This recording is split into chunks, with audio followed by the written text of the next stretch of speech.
I'm Gary Butler here at the Marion Public Library. I've been reading The Lost Metal by Brandon Sanderson.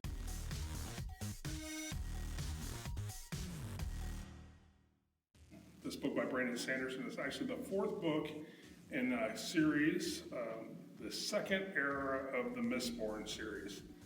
The second era of the series is set in a Western fantasy world.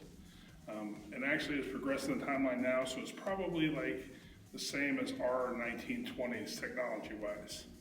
And this is the concluding volume of the adventures of Wax and Wayne and Miracy, who were constables and actually politicians and all sorts of other things going on now in this series. And it's a wonderful conclusion to this second era of the Mistborn series. It's one of the few books I've cried at the end, which is not a usual occurrence for me.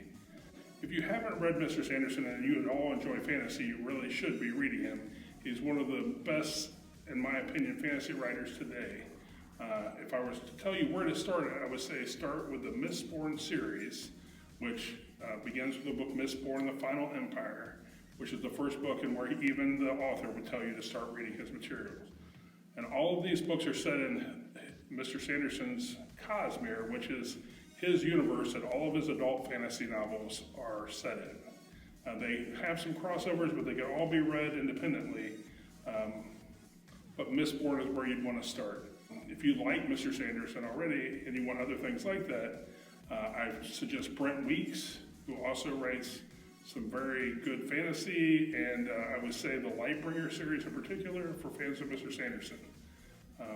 And then also Brian McClellan actually was a student of Brandon Sanderson's, and he writes also similar, technical magic system worlds, and I think you'd also enjoy him.